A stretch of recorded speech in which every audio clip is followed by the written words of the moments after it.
Hello, my friends. What do you think is the best retro game of all time? Like, what do you think is the best classic video game of all time? I have my answer, and if you clicked on this video, I think you probably know what I think it might be. I think that it's Castlevania because it's a great concept of a game. It's got fun graphics and a frustrating but very interesting platforming system. So basically, if you don't know, you play a guy who is trying to destroy Dracula. You're a member of the Belmont family, which are a family of famous vampire hunters. And Dracula was vanquished by your ancestor 100 years ago. And so he's come back, and you have to stop him. And your weapon is a whip, an upgradable whip, but it's a whip. So basically, you whip things, and it's very satisfying, I have to say. So you whip things, and your whip gets better, and then you can take on more and more enemies, more and more difficult enemies.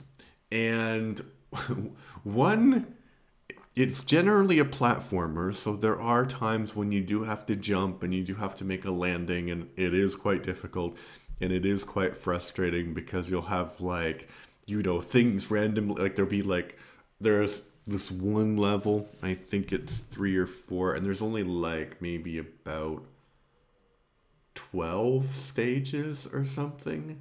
Maybe there's more. I forgot. But anyway, there's this one level where there's like a little river, and there's like these things that are jumping up from the river, and you have to get on the platform, and then there's like a bat that flies, so you have to like avoid the thing and avoid the bat.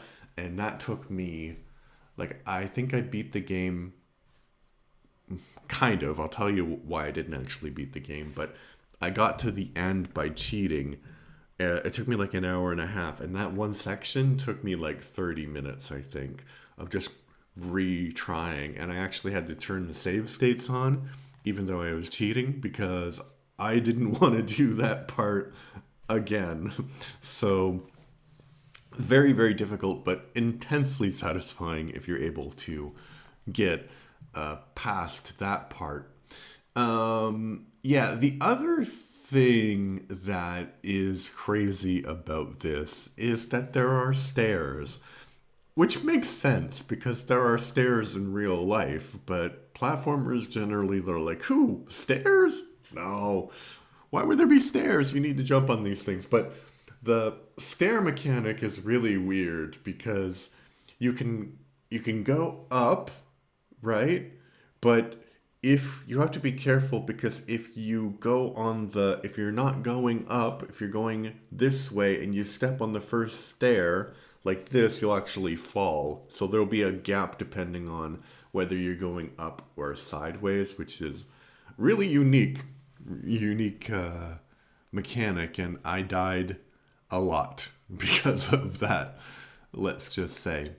So it also was really difficult to cheat in this game because I think that the makers of Konami made this game, by the way. The makers of this game really realized in 1986 that people do cheat in video games. So I think that there are a lot of cheats that you can do. Or maybe that's Castlevania 3. But anyway, there are some cheats that you can do, but yeah, they had the effect that they did not make some of the boss fights work. So some of the boss fights didn't work, especially Dracula at the end, because Dracula has two forms. And you have to defeat the first form, and then you have to defeat the second form. And so once I defeated him and it was just his head, because I was cheating. So I think it did something with the game's programming and it broke it. So I did get to the end, but I didn't actually beat the game because I wasn't able to overcome that technical limitation. But yeah, as I said in the beginning, I think that this is one of the most fun platforming games for the NES from that time period. I love Mario Brothers. 1 and 3. I haven't really gotten into 2, and Kirby is fun, but yeah, this one, like, I think for a platformer to work, you need some kind of unique hook. And all three of those games have unique hooks. Like Kirby can eat things and he can fly, and there's like weird power ups with in the Mario franchise, so that makes things unique.